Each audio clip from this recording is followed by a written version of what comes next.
If you've spent any good amount of time in various Star Wars fan circles, you've probably seen this image passed around. Or maybe this one. The Sith and their code on one side, the Jedi and their code on another. And in the middle is a non-canon Gray code, accompanying a cool, steampunk-looking Jedi character wielding two orange lightsabers, created by the artist Cedrico, included almost certainly without their permission. The Gray code reads, "There is no dark side, nor a light side. There is only the Force. I will do what I must to keep the balance. There is no good without evil, but evil must not be allowed to flourish." And then there's a little bit underneath there that takes three words from both the Sith and Jedi codes, stating, "There is passion, yet peace. There is serenity, yet emotion. There is chaos, yet order." This image and variations of it have been spread far and wide throughout pretty much all Star Wars fan communities, to the point where Gray Jedi is an incredibly common term in online Star Wars discussion. It's a term that contains a lot of baggage, not all of it canon, and most of all, it's a term that really doesn't make much sense. In fact, I'd go as far as saying that this Gray Jedi perception of the Jedi and the Sith and the Force as a whole completely contradicts George Lucas's vision of the Force, and is a disaster, lore-wise. Now, before I get into my discussion, I have to clarify that no, I don't hate fan speculation. I love speculation like this, and fan theories, and fan fiction, and I think those are all some of the best parts of being a fan of something. But I take issue with the Gray Jedi stuff in particular because of how fundamentally incorrect it is when looking at the Force. If you're a big fan of this concept, please stick with me through this journey. I'm not gonna mock or shame anything, just explain why this type of thinking misses the point on established lore so much. And that's why I like this type of speculation and discussion. It allows ideas to be refined and reflected upon in an artistic way. Now let's get into it. Now, upon seeing the topic of this video and hearing my little opening spiel there, you may be looking to the delightful database of Wikipedia, to the Gray Jedi page. This page exists. It was canon before the establishment of the new expanded universe canon timeline in 2014. But this page has some interesting text on it if you look a little deeper. Right away, this page says that this term had two meanings. These two vastly different meanings are what cause a lot of confusion and discourse surrounding this topic. The first definition is Jedi, or sometimes an unaffiliated Force user, who walk the line between the light and dark sides, not surrendering to the dark side. The second definition is simply Jedi who didn't directly obey the Jedi Order's High Council, and may not have followed the Order's code. These definitions are sourced from the Knights of the Old Republic and Jedi Academy Star Wars role-playing game guidebooks, which in turn were written loosely based on elements of the old EU canon. My first big issue with the Gray Jedi as a concept is on this baseline, technical level. A Force user who uses both the light and dark sides is very, very different from a Jedi who simply disobeys the Council and operates independently. But on a bigger level, these two definitions, because they're from the same term and describe vastly different things, have been combined in the minds of many fans. So many fans are quick to call Qui-Gon, Ahsoka, and even Luke Skywalker Gray Jedi, because they're not beholden to the Council or its ideals. This has been conflated with using both the light and dark side, which, while yes, these characters have all slipped into darker actions, has given people the idea that these characters walk more of a middle path, using both the light and dark sides, but this couldn't be further from the truth. These characters are all steadfastly committed to the light, even though they do sometimes have dark periods. These characters, when they do slip into it, don't use the dark side for the reason that the middle ground definition seems to insinuate. And this occasional slipping shouldn't be conflated with those who attempt to use the dark and light sides of the Force intentionally. Speaking of which, the Force is an energy field created by all life, and it binds the universe together. Much discussion of the Force surrounds it being in or out of balance. But what does that actually mean? For years, this question has boggled the minds of Star Wars fans. A popular fan theory is that balance refers to the amount of Force users there are at any given time on each side. So during the era of thousands of Sith and Jedi fighting colossal wars, the Force was in balance. And then with the Sith's near extinction, the Force was thrown out of balance because the Jedi far outnumbered the Sith. And then people say that Anakin, in reducing the Jedi's number and making it so there were equal amounts of Jedi and Sith, brought balance. But this also could not be further from the truth. I understand the logic of this argument, but it's based in an understanding of the Force that's simply not present in the core of the Star Wars franchise, the films. The light side and the dark side are both canon parts of the Force. It has light and dark. But interestingly, the original and prequel trilogies do not mention the light side of the Force at all. It's not referred to as a side. The dark side is mentioned plenty though. This reflects the true nature of the Force. The light side, as conveyed through never being actually mentioned in Lucas's films, is the Force. Selflessness, joy, spirituality, and good. While the dark side is just that, the dark side of that Force. Greed, temporary pleasure, power, and evil. But on top of this, we know from quotes from Lucas, and from canon and Legends Expanded Universe works, and the sequel trilogy, that the light and dark sides are both natural. They occur in nature, it's undeniable, and the dark side itself can even be spontaneously occurring. But just because it occurs naturally doesn't mean it's balanced, at least according to Lucas's version of the Force.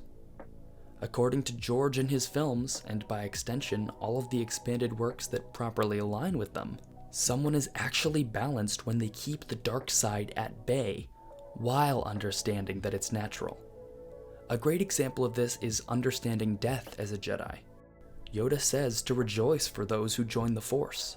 Death is a natural part of life. Rejoice for those around you who transform into the Force.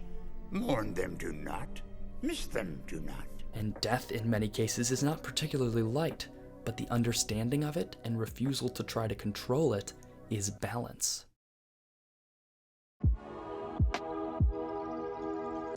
Now, I mentioned this earlier, but I just have to mention him in order for this video to truly be about Gray Jedi and how much they don't work. Qui-Gon Jinn, a maverick of the Jedi Order during the Republic's final decades. Interestingly, the term Gray Jedi was first ever used to describe Qui-Gon in Star Wars 1998, issue 36, in the context that doesn't break the lore as much, the definition referring to a Jedi who ignores the Council. Of course, ignoring the Council does not break canon, and independently, I think this definition actually does work. It's when it's combined with the other definition of walking between the light and the dark that it falls apart. And a lot of that, I think, comes from the name.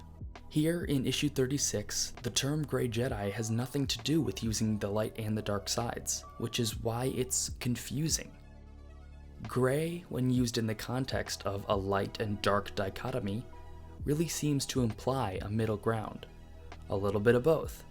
Gray, between black and white. But this doesn't make sense for a Jedi who's just a maverick when it comes to obeying the Council sometimes. He's still light, and that's a huge problem that I have with the Gray Jedi concept. The term doesn't really logically apply very well to one of its definitions. This, as also mentioned previously, only adds to the confusion. Qui-Gon, the original target of the term Gray Jedi, is a character that's not very well defined by the term. Here's a quote from Qui-Gon in the canon novel Master and Apprentice that perfectly explains why Qui-Gon does not walk the middle ground between light and darkness at all. It matters which side we choose, even if there will never be more light than darkness, even if there can be no more joy in the galaxy than there is pain. For every action we undertake, for every word we speak, for every life we touch, it matters. I don't turn towards the light because it means I'll win some sort of cosmic game. I turn toward it because it is the light. This quote written by the... Her name's Claudia Gray. I didn't even notice this when I was writing the script, it just happened. Gray. This quote written by Claudia Gray perfectly counters and dismantles the entire Gray Jedi concept, really, so you can pretty much stop watching the video now. Just kidding. Please keep watching. Because next, I'm gonna talk about everyone's favorite... Now, speaking of Star Wars media that explores what it means to be gray, or in the middle of light and darkness, and also explores what balance means, we have The Last Jedi. Now, just getting this out of the way, I love this movie. It's totally fine if you absolutely hate it, I just want you to hear me out. Okay? Okay. The Last Jedi includes a sequence where Luke Skywalker discusses the nature of the Force, and how balance is found in the tension of the light and darkness. This can be very easily misconstrued as a validation of the balance is equal light and equal darkness argument, and many believe this film to communicate that argument. Luke even says a line that hints to as much. Balance. Powerful light, powerful darkness. And allegiances are blended with Rey and Kylo joining forces. But this argument is not the case, for two reasons. First, The Last Jedi establishes a lot of ideas in its beginning that are refined by fire and surprises in the trials of the middle action, coming out refreshed, more solidified, and possibly changed a little bit too at the end. Classical mythological storytelling. For example, Luke's apathy over his legacy is challenged by the events of the middle of the film, and he comes out realizing that there is real power in and good to be done with a legendary legacy. But that's an obvious one. One that seems to slip under the radar is one that many folks, even hardcore fans of this film, seem to misconstrue as a new, contradictory to Lucas' definition of balance. A big chunk of Rey's character arc is her gradual pull towards the dark side, and thus Kylo Ren. She sees the humanity in him, and the reasoning for his fall to the dark side. She understands him as a person and sees the personal side of the dark side. It's tempting to her, and she's drawn to him as a person. This, on top of Luke's a little confusing definition of balance, and the dyad, sets Rey on a collision course with Kylo Ren. So the two meet and unite using the light and dark sides together, and bam, Snoke is dead, the guards are dead, a knife disappears, and that's fine, and Rey is like, alright Kylo, there's good in you despite being on the dark side, and we're on the same team now. Intention matters more than actions, and it feels like some people stopped watching the movie there. Dark and light are together and balanced, Snoke is dead, the end. But this point is where Episode 8 gets twice as interesting. Kylo Ren and Rey do cooperate in a balanced way, but this movie actually does understand Lucas's definition of balance and illustrates it beautifully through this, using both the light and dark sides, the two being brought together for the common good, does not last. The dark side is corrupting, fully and completely, and Kylo Ren is still very much a darksider, despite him and Rey achieving a metatextual gray point in their unity. From then on, Kylo descends further, and Rey leaves him behind, being much more balanced in acknowledging him, the dark side, and her dark side, but keeping it at bay. Secondly, and yes, if you forgot all that Rey and Kylo rambling was just the first reason, is that balance is different when it comes to using versus existing. Luke doesn't describe the darkness in his description of the Force, just feeling it as part of the galaxy's ebb and flow of energy. This concept of not using refutes the Gray Jedi code in yet another way. As Luke explains in The Last Jedi, and as Yoda expresses at several different points, the dark side exists. It's part of nature and it happens, sometimes spontaneously. Death, chaos, violence, cold, they all naturally occur in the universe. But being a Force user and understanding the decaying and controlling nature of the dark side leads to not tapping into it. Yes, it's natural, but dark side actions are morally dubious, and morally dubious things are natural. We can see this in our world today. The dark side exists cosmically, but you aren't spiritually balanced if you do some good things and some evil things. Evil things that canonically begin to more and more dominate your own path as you do them. Just because something's natural doesn't mean it's good, and it takes discernment to know that. The dark side is a pathway that invalidates the middle ground stance altogether, as Yoda says in Empire. Yes, Jedi strength flows from the Force. If once you start down the dark path, forever will it dominate your destiny. Consume you it will. I'm a Christian, And Christianity is one of many religions that inspired the Force, according to George Lucas. And a way that my religious framework works into this argument is the concept of sin. And this analogy is a little messy and stretches a bit away from canonical depictions of the Force in specific ways, but bear with me here. In Christianity, sin is disobedience to the divine law set in place by God. Sin is the absence of God's will and damages you. This is very similar to how the dark side works in Star Wars. It damages those who use it. The Force is like God in that it defines what that darkness is. And if one wants to follow God's will, they must strive to not sin and submit to God. Just as if one wants to truly follow the will of the Force, they must stray from the dark side and submit to the light.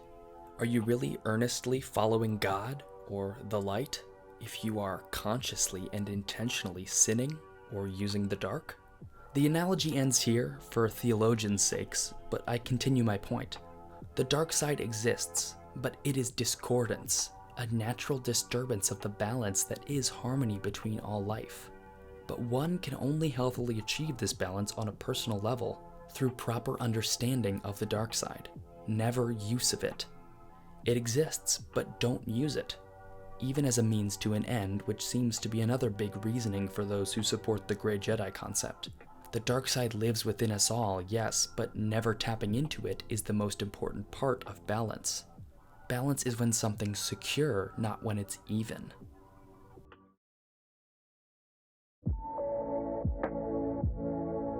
One of the most significant aspects of the Gray Jedi concept, and the fans who look to it as a proper understanding of the Force, is a fundamental misunderstanding of the dark side.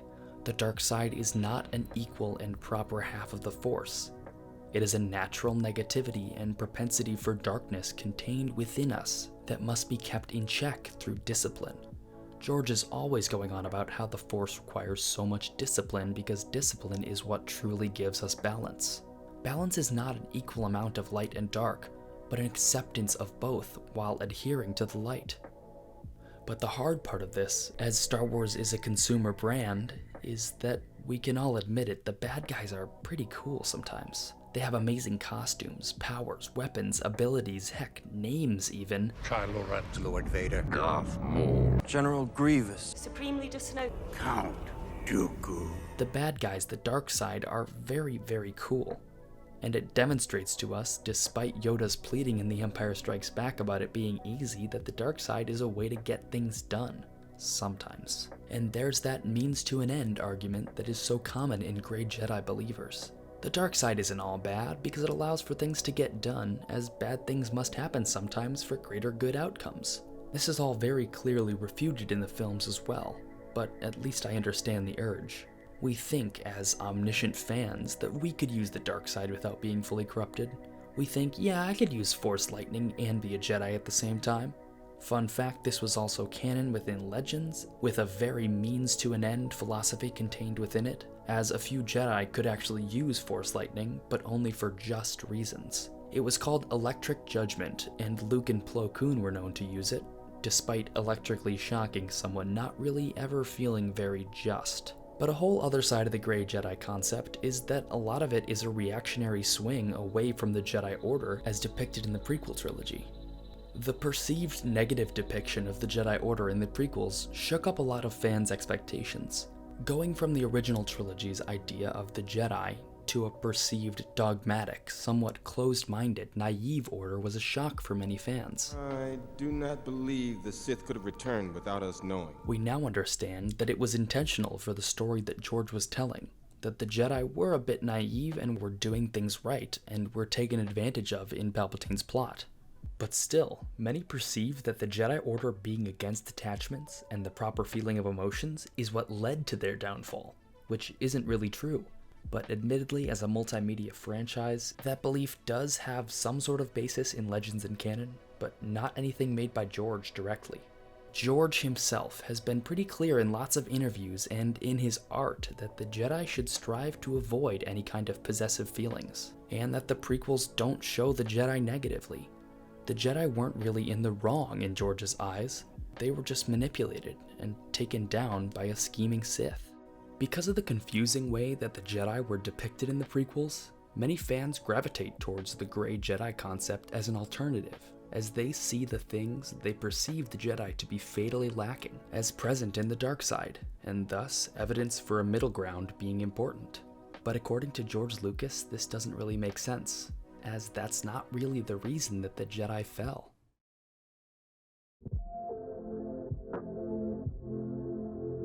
Gray Jedi to me represents a misunderstanding of the Force, and the Jedi, based in a desire for fans to do more than what the universe allows, because of their omniscient perspective, to do better, to be able to channel the dark side and to feel emotions without the restrictions against them that the Jedi Order puts in place.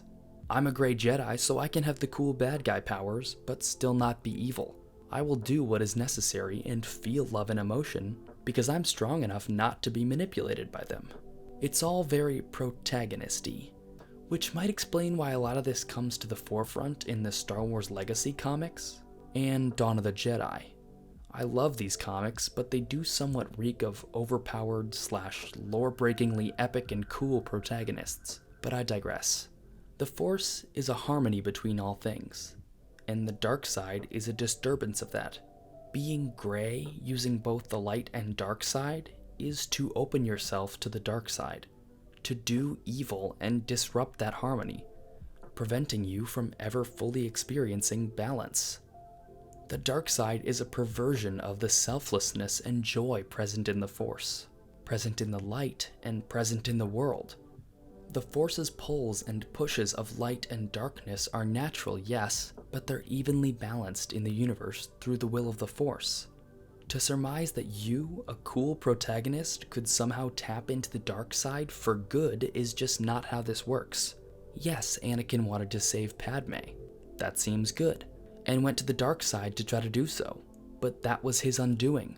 It didn't matter because he was already lost in that he selfishly couldn't learn to let go. It is somewhat counterintuitive to the human emotions that we feel, but that's how a lot of religious philosophy works. Separating one from oneself. Now this gets really interesting when you look at the fact that George views Anakin a lot more negatively than many other Star Wars creatives, particularly Dave Filoni.